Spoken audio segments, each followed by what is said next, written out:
they would like to participate in. Those who are present in person will be able to speak to any staff report on the agenda when it is reached and will be asked to approach the podium to speak. Please note that all speakers are provided with no more than 5 minutes to address the staff report. The clerk will time each speaker and advise the chair when the 5-minute time is up. Members of the public have been provided with the following methods to watch and or participate in the open meeting electronically. You can attend the township office located at 2958 Greenfield Road in Dumfries. You can watch the live stream by accessing the meeting on the township's YouTube page. You can attend electronically to observe the meeting or to speak to an item on the agenda. You can submit written comments to the clerk's division that have been provided to the mayor and council prior to the meeting and will form part of the public record. I'd now like to call the meeting to order. Can I have the approval of the agenda, please? Moved by itself, second by Council Bowman. The council adopted May 8th, 2023 committee of the whole agenda as presented. All those in favor? That's carried. Thank you.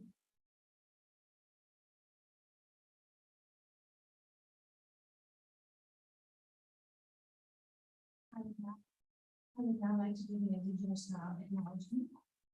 We acknowledge that the land on which we gather today is a traditional territory of our Haudenosaunee and is not even neutral people. We acknowledge the enduring presence of the Indigenous people with whom we share this land, their achievements and their contributions to our community. We offer this acknowledgement as an act of reconciliation between Indigenous and non-Indigenous peoples of Canada. And as we look back at what's happened and what is still happening, I think we find it frightening.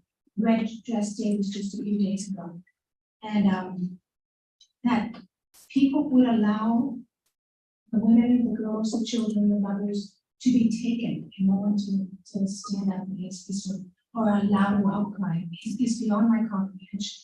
So let's reflect on what's happened, and let's vow to not let it happen anymore.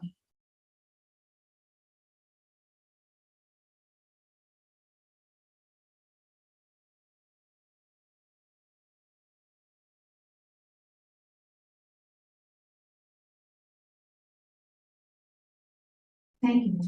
Is there any disclosure of pecuniary interest or general thereof? Seeing none, the account is now adjourned and close committee of whole. Motion, please. Moved by myself, seconded by Council Bowman, that council adjourn to sit as committee of the whole. All those in favor? Carried. Thank you.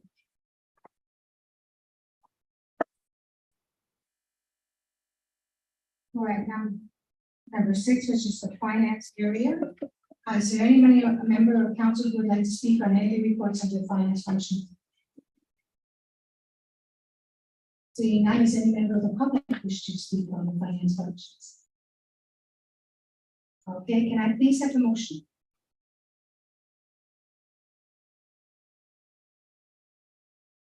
Councilwoman.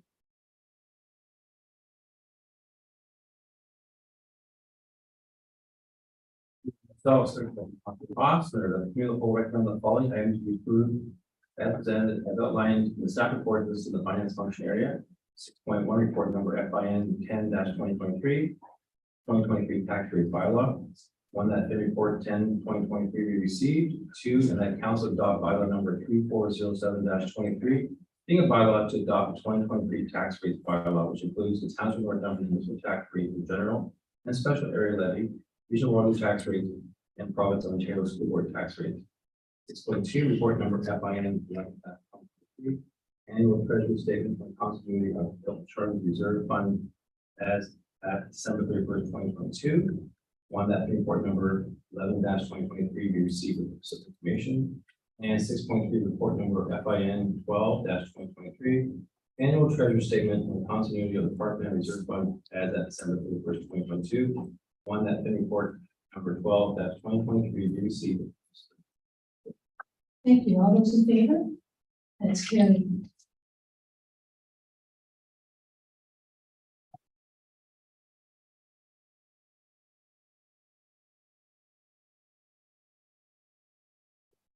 Next, we have the developmental services functions. Is there any report anyone wishes to hold?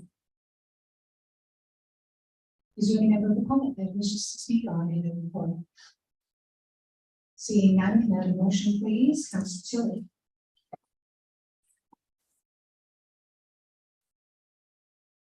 Moved by myself, seconded by Councilor Osner, that the committee of the whole recommend the following item be approved as presented in the outline in the staff reports listed in development service function area.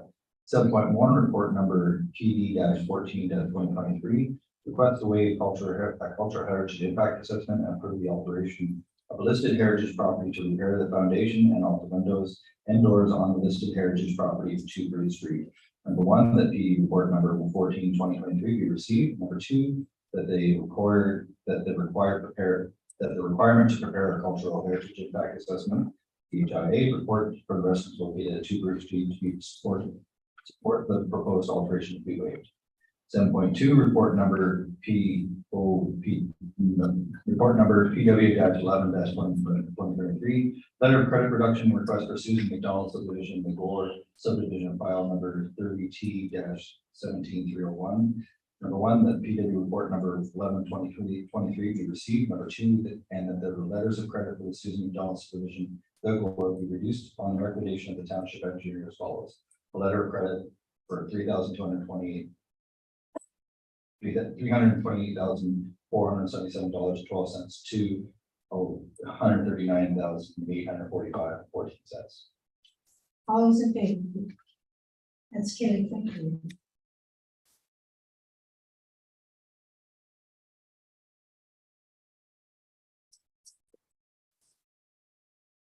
Next is the community services function. Is there anyone that wishes to speak on any of the items in the community services function?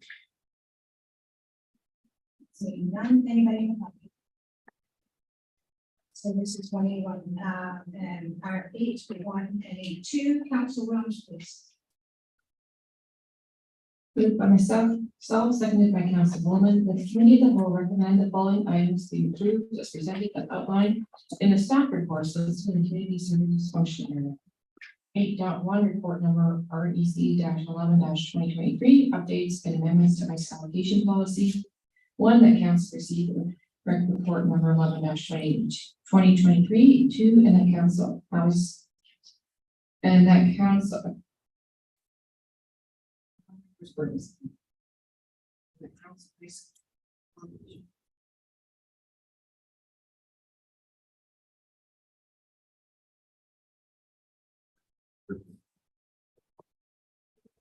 8.1.2. Yeah, Mine says, and that council ICE allocation policy as amended dated May 8th, 2023. yeah. What is that? Is council approving the ICE allocation policy? I think there's a verb missing. Right. That's good. So we want to add that as amended. And that council be approved ICE allocation policy as amended dated May 8th, 2023. 8.2, report number REC-12-2023, request for tender award Challenger and Legacy Rose Park construction. 1, that REC report number 12-2023 be received. 2, that council approve the award of contract ND-2023-E8 for the Challenger Park and Legacy Rose Park construction to Gate and Malloy in the amount of $843,544.60 of HSD. 3, and then a project contingency of $124,400 be established to deal with the unforeseen matters that may arise during construction of one or both of the park sites. 4, and that the mayor and clerk be authorized to execute any agreements or contracts to facilitate this award. All those in favor? That's carried. Thank you.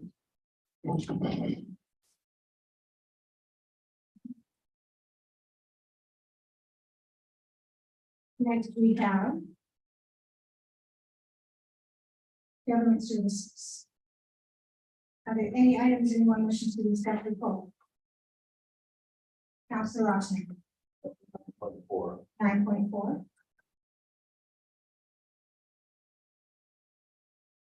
Anyone else? Seeing none, Councilor Rossman, you're up.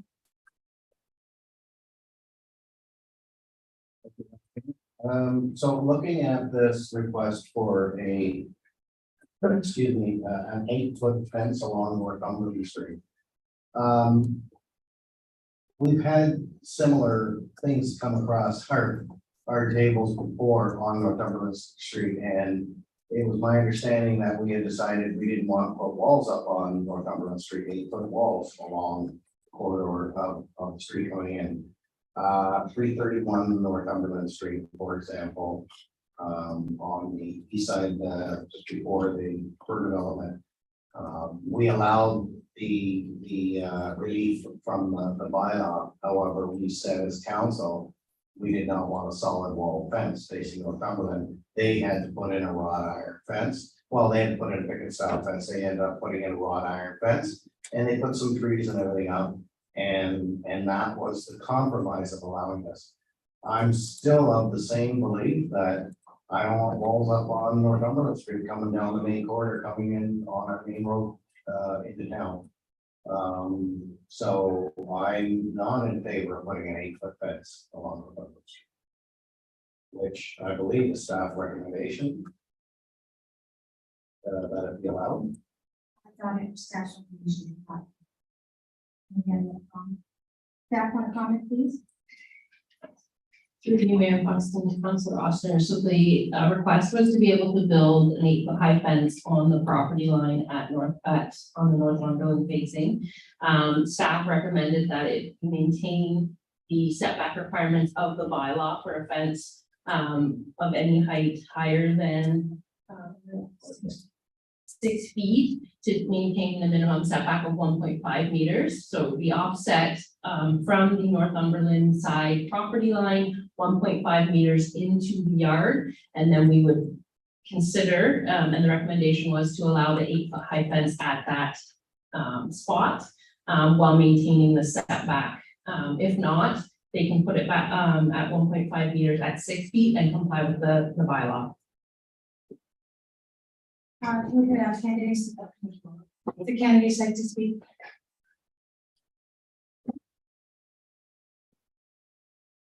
Hello, good afternoon, everybody. Please. Steve Sobanowski, Chief Warren City Court. We did have a city worker to the house today. We do understand the concern for the 8-foot fence, and we agree that keeping it at 6 feet wouldn't only show a better portion of the house, but it would suit the neighborhood properly, as we would be joining a 6-foot fence that is, very architecturally built nicely, and that it would match, which is what we would really like. I did leave a plan with the worker to send in, and I believe I emailed Sue one today. We did have a fence company come and professionally build us a plan, which speaks to the setback issue. Because of where we are on that corner, we're already set back from the sidewalk a considerable amount, enough that they planted for really nice hardwood trees there. It is a side yard, so it's not that great of a yard where losing that 1.5 meters would literally put that fence right in the middle of the side yard, which would make it aesthetically damaging to the property. We would hope that the council would consider if we leave the setback to the property line, which is still a good distance from the sidewalk, and leave it at the 6-foot height. That could be something we could consider. Along with, there was an issue with how close to the rear neighbor's driveway the fence came, because it does come right up to his driveway, and we our fence contractor had drawn cutting that corner right out of there, leaving it 4 meters from either corner of that property line on a 45-degree angle, which brings the fence right to the middle of his driveway, alleviating any safety issue or concern. Upon talking to the city worker today and the fence company, we felt like the front side facing on that fence, because it's so far from the Gore Estate Road, that there was no cutoff required, because all cars can see right down the sidewalk, even if the fence is there, based on where the property line is. And not only that, with the plan here drawn, that would allow us to have a double door opening to the fence on that side with a grand arboretum, again, making it aesthetically pleasing. So I want to say thank you for your time today, and we hope that you make the Councilor Ashley? Are you building a solid wood fence? Yes. Privacy? It's a wood fence, this particular, we're just trying to match what the neighbors are doing. It's a 2x6 on either side. It's very beautiful looking. And we agree that maybe 8 feet would be too much there as well. We did think because we have small children that there could be a safety factor there because it is such a busy road. I think you can all agree about that. But at the same time, we do want to fit in with the model of the neighborhood and the letter of law. Shannon, do you have a copy of the design? Okay.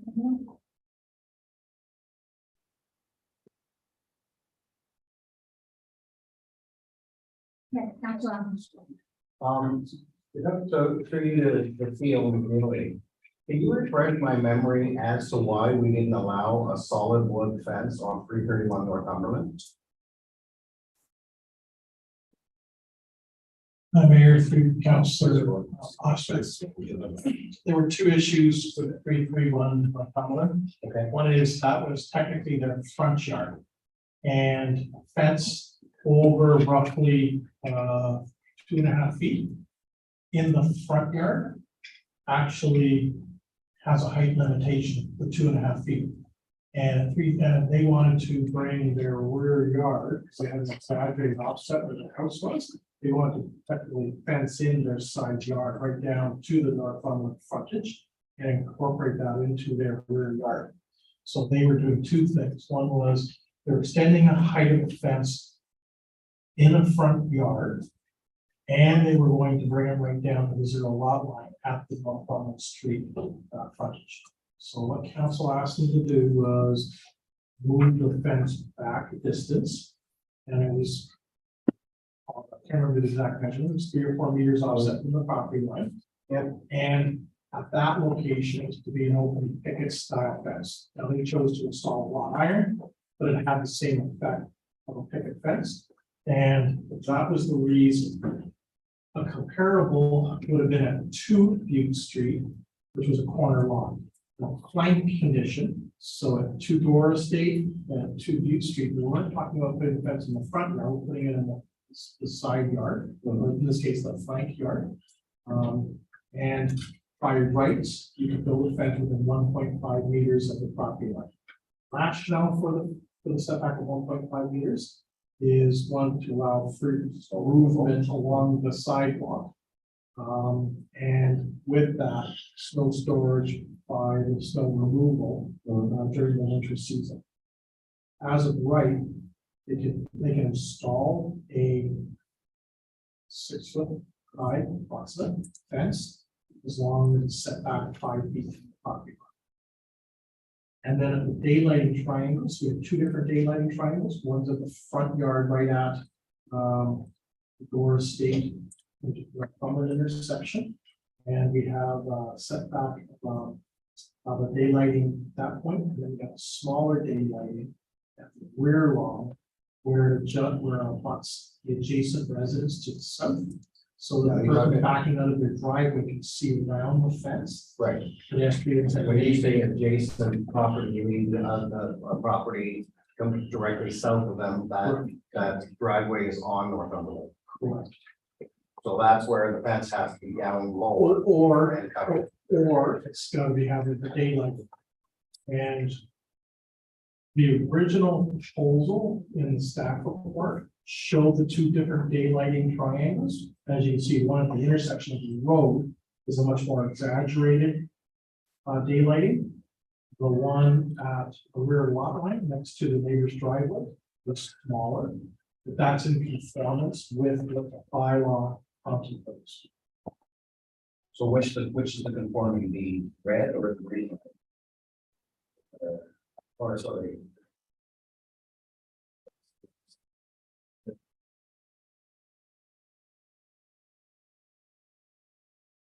Yeah, are you looking at the one that was drawn with the blueprint of the lot plan? Because it didn't have the daylight on that I have plan. it here. Yeah, now that is actually way in the front line, like when we're putting the fence at we're just going to the edge of the house. So there's, we're not coming anywhere near the one that faces the Gore Estate, which is why the drawing didn't have it included. Even when we had the worker there today, like he went, stood on the road and took pictures to share. Showing that even when you're at the road at the stop sign where the white line is, you can still see down the sidewalk, even if the fence is there. So there's a blue line and then there's a green line. Shannon, And what your neighbor is There's a little orange triangle. So the green line Yeah, is the approximate legal boundary of the freehold lot at two Agora State Park. Okay. The blue line is what is allowed as of right to conform with the bylaw. So it accounts for both the daylight triangle, adjacent to south lot line, where next to the person's driveway, as well as the offset of the daylight triangle associated with Agora State Blue Park. line represents where the six of I can go. Correct, as of right. as a Recognizing the setback from the flanking condition as well as the two daylighting triangles. So that's what the blue line shows. so what line, is there any line that shows where he can put 8-foot fence if he brings it in? So the 8 foot high fence is permitted. There's an ask for a with the original application, and which was the basis of the report, there was an ask for an 8 foot high fence. The Right. initial ask was to put it in the location of the red line that's shown on the report. Staff have concerns with the proximity of the red line in terms of the variance, and the recommendation on the original proposal was that that be denied. For two reasons. One was the setbacks as it relates to the sidewalk and the ability over time, as it relates to the integrity of the sidewalk, the winter maintenance component and the like. The, excuse me. The other was the daylighting triangle, both at the south limits by the driveway and at the north east corner of the property adjacent to the intersection.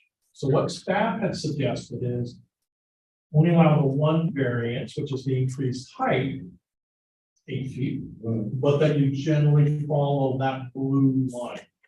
So we were not recommending all of the variances as originally requested. We were just suggesting the increased height to 8 feet, which would be exceeded the 6 foot high privacy fence, which is not on the right, but you would follow the setbacks shown in the blue, which is allowed as of right. And if I may, so you're requesting now 6 feet, not 8. And then you're requesting 6 feet, not 8. Well, we agree after hearing what the opinions are that maybe 8 feet isn't the right goal for that property.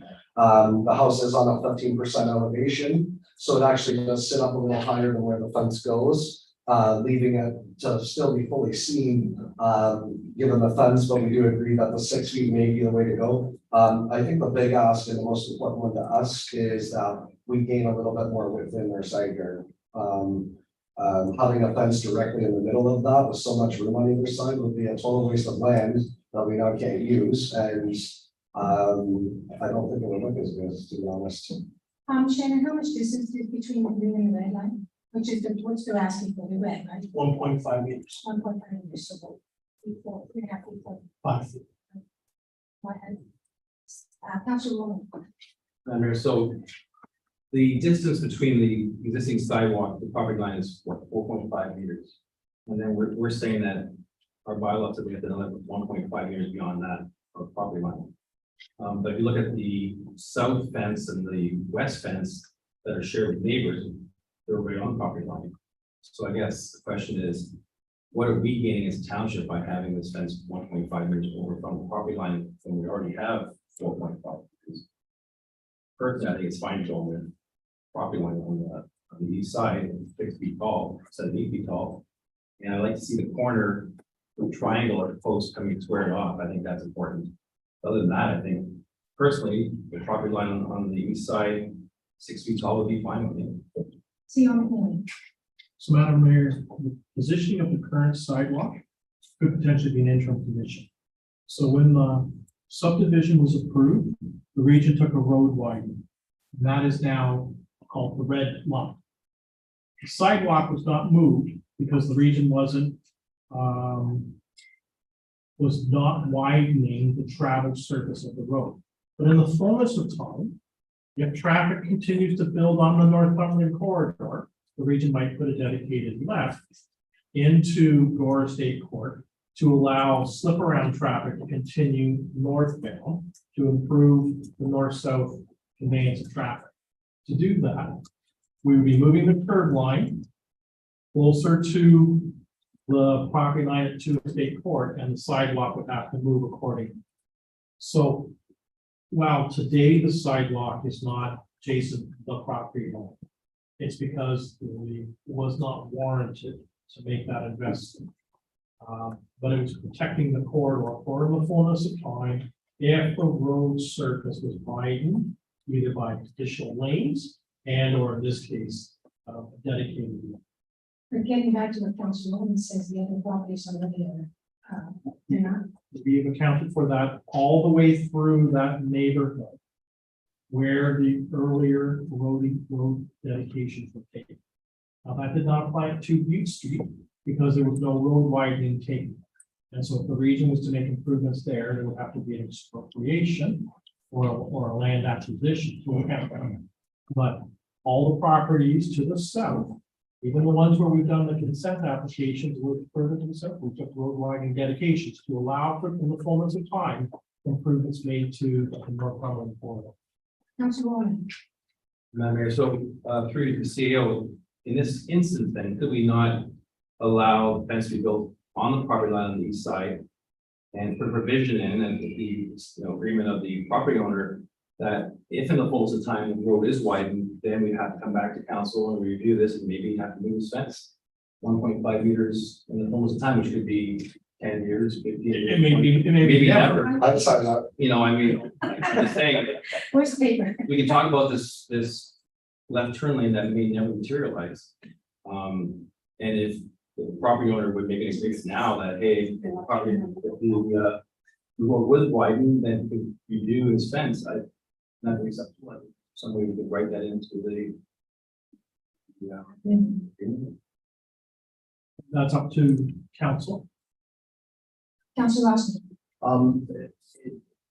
We don't get any comment, does the region not traditionally comment on these sort of things? The region's comment, and it's captured in the staff report, they did not provide a written comment, but they were consulted. And their only concern was that the daylighting triangles that are notionally shown in blue on the drawing that forms part of it. actually, the region likes to put fence on along roadways that have a lot of traffic for the noise, to keep the noise down for the public. So if I'm understanding what council's entertaining, looking at a 6-foot high fence. So it'd be the maximum allowance as per the bylaw. You're allowing it to be built within. You wouldn't put it on the property line, then it becomes a joint fence, it's private fence. So it'd just be marginally inside, limited inches, inside the private property boundary. And you're respecting the daylighting triangle of the driveway to the south end. But council's agreeable to allow effectively, I'm gonna call it the right angle fence. In line with the front elevation of the residence, so we marginally encroach into the daylighting triangle. The intersection of Any other comments? Gore and Northumberland, and then you're looking for an undertaking to put on title. That in the event sidewalk is moved, the future road project on North Park. Sense to moving the fence. 1.5 meter offset. Any other questions, councilors? Steve, any other comment? Yeah, just to speak to the offset at the front, I just looked at it, you're actually, the fence at the front of our house is the Gore Street Northumberland. The fence only goes to the edge of the house, so it doesn't even come in contact with that. It's actually quite far back from it already, which is what the city worker that came out today was looking at, to make sure that the visibility was there and that it would be safe. That's why we do have that at a 90-degree angle, is because it's nowhere near that, the safety factor isn't there anymore. And that gives us the space for the double door opening for the grand entrance. Councilor Taylor, So speaking to what CEO McNeely just spoke about keeping the daylight triangle. So you're saying with speaking with whoever attended today, from staff or from, township. If you want to come around and just identify this, so we can actually clarify this. So you're saying that this is not the line you'd be going, you'd be looking at this line with the red, correct? That's correct. I believe on the actual plan that we have the blueprints from, when we bought the house, there was one of these here where that's, I mean, that property and that we wanted to remove it. So, yes, You're Stop sign. square versus Yeah. the sliver. you can see how much room we got here already, right?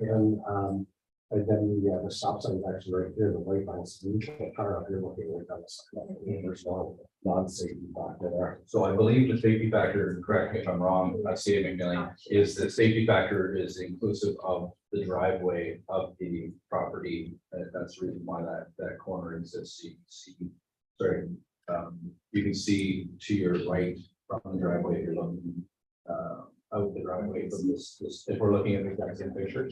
Yeah, so the two different daylighting patterns, the larger ones at the intersection of the two public highways.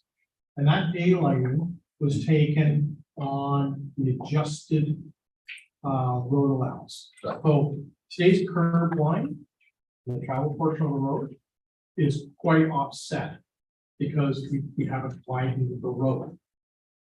So the daylighting triangle today wasn't designed for the existing road. It was designed for the future ultimate road in the event that the paved surface would widen on Northumberland. What is critical today is the residential driveway at the south end. So And that's the critical daylighting, because as they back out of their driveway, it gives them clear sight lines to the north. The pedestrians, cyclists, scooters, whatever might be coming down the sidewalk, regardless of whether it's the sidewalk of today or in the fullness of time, if the sidewalk is shifted a little bit more interior to the boulevard. That's right away from right now, that is the most critical. The other is only really relevant if the ultimate widening ever came to fruition. Right. So councillors, I'll go ahead and have Thank you. Councillor Dugan. So the understanding is, just making sure that if we're gonna look at this again, the proposal is to keep that the south end still with that 45 at that end. Yeah, the actual measurement is 40 meters from the property corner post where the core picket was a 90, 4 meters in on either side. So that's taking 12, over 12 feet from the corner of the property line. And that's where the first post will go, which brings the entry to the middle of the homeowner driveway. So we put that whole vehicle there and see down the sidewalk both ways without coming into contact with anything even otherwise. And that section will still be 6 feet high as well. Yes. Councillors, we can pass 9.1, 9.2, 9.3 separately, and then Shannon and Ashley are confirming the motion for 9.4, so we'll go through the three motions first. Councillor Austin, can you read 9.1, please? Move on myself, second Councillor Tilly, that the committee will recommend the following item be approved. Report 9.1, report number CLK 11/2023. Proposed amendments to the 2023 council meeting schedule. Councillor Austin, we're reading 9.1, that's not going to be motion, because we're changing that because we dropped off 9.4. So if you look, there's this second motion, you want to take this?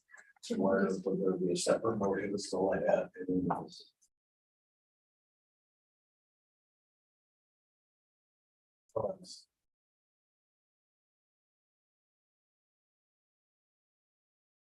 Myself, second by Councilor Rowland, CLK report 11/2023 be received and that council amend the 2023 council meeting scheduled by adding a special council meeting on Monday, June 12, 2023, commencing at 6 p.m. Thank you. All those in favor? Carrie, thank you. Do you have 9.2 there, Councillor Austin? 9.2, please.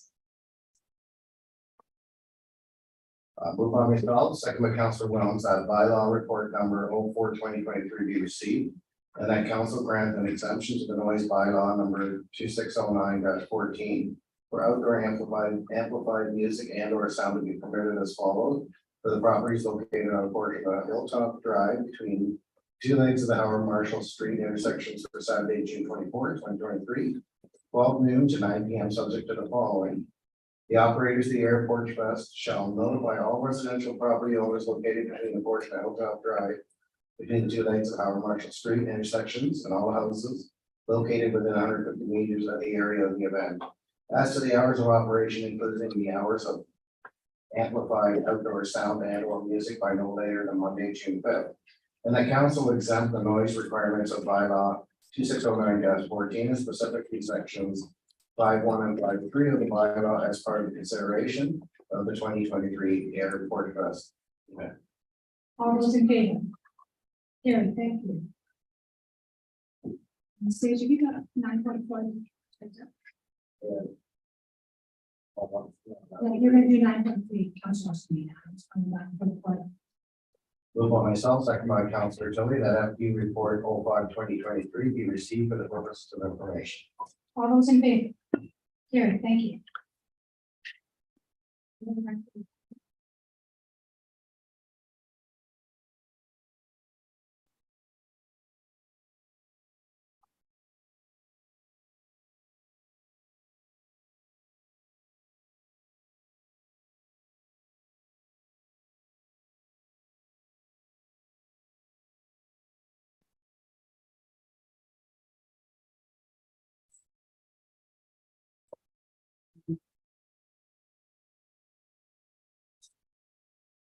There's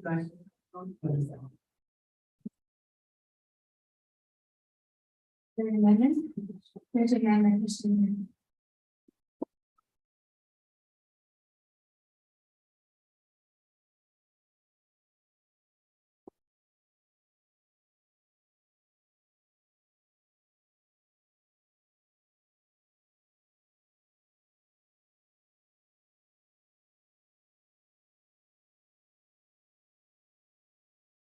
You don't have to say Yeah, it. I was gonna say, thank you so much for your All right. time.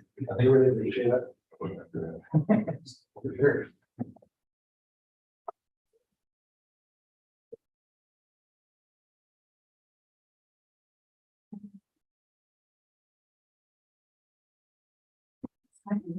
No, yeah. Who gets to read it?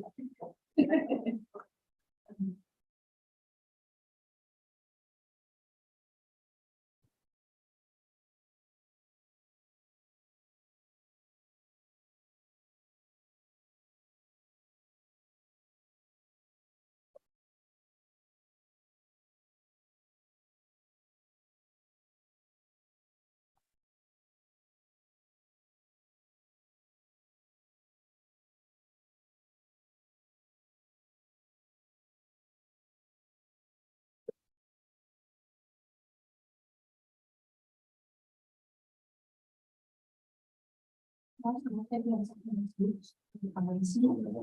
I'll take it something this week.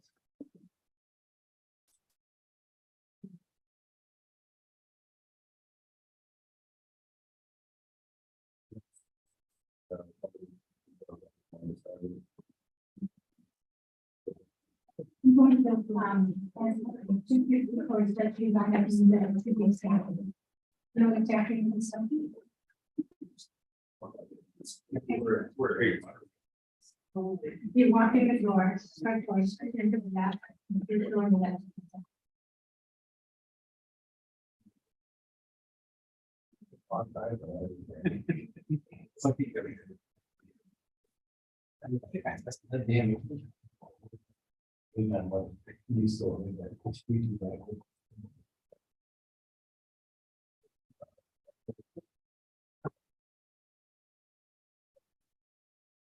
And you can read the adjustments you have to make.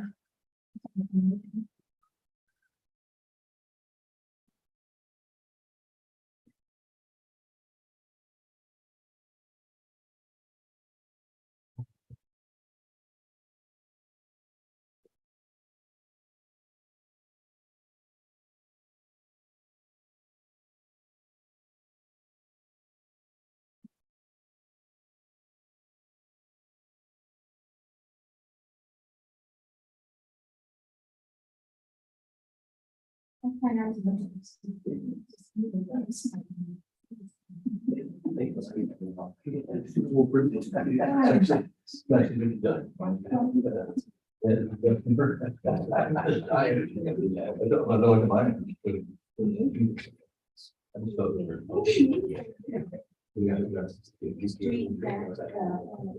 Okay, can you make those site changes, please, actually, and print it again, please, 2 copies for 1 copy of previous copy.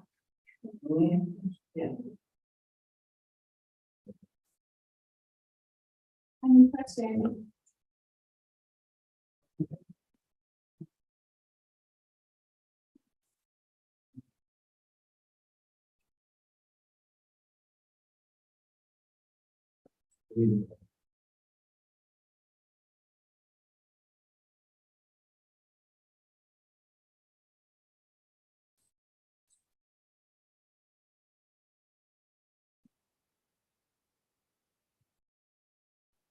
Not good to see. We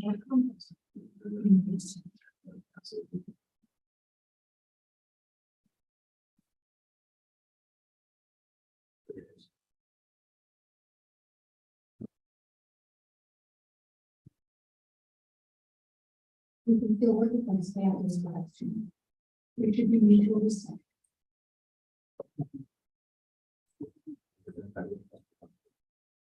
First.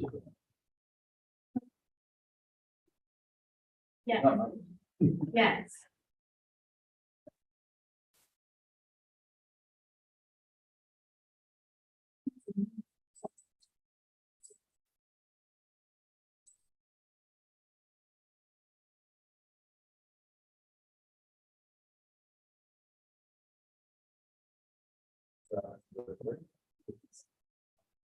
Okay. Read your turn.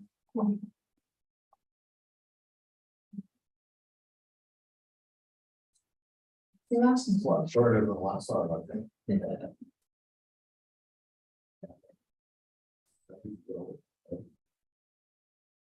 So moved by myself, seconded by Councilor Bowman, that, building report 01/2023 be received and that council approve the variance request for 2 Gores Estate Court for relief from fence bylaw number 2644-14, section 3.1D.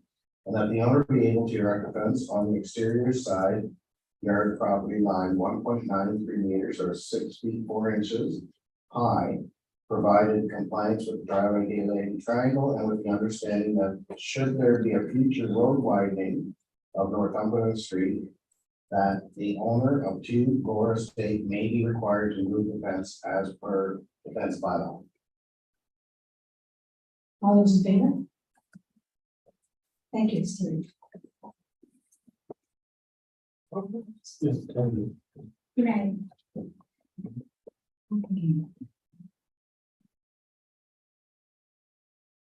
I guess we have the motion to adjourn, committee of the whole.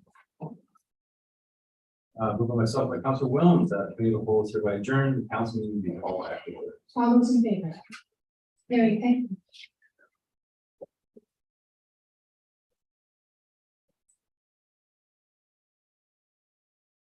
And we'll do the adoption of the resolutions in Councilor Young, please.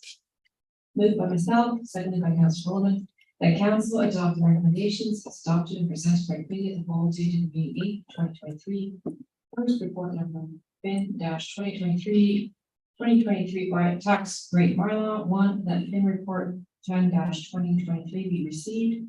2, that council adopt bylaw number 3407-23, being a bylaw to adopt the 2023 tax rates bylaw, which includes the township of Northumberland and the tax rate for general and special area living, region of Wyoming tax rates, and province of Ontario school board tax rates.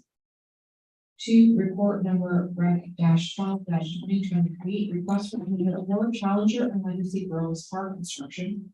1, that rec report number 12-2023 be received.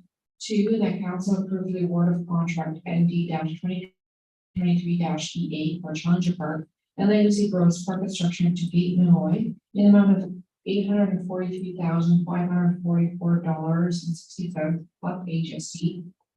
And then 3, and then a project contingency of $124,400 be established to deal with unforeseen matters that may arise during the construction of one or both of the park sites. 4, and that the mayor and clerk be authorized to execute any agreements or contracts to facilitate this appointment. All those in favor? Carried, thank you.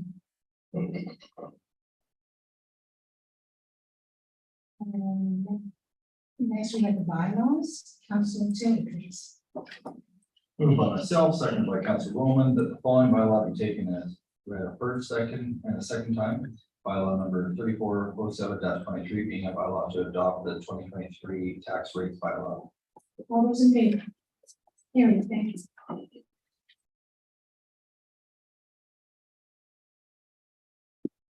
Third reading of the bylaws.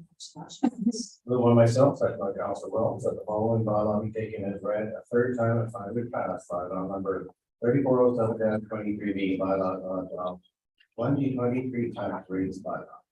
All those in favor? Carried, thank you.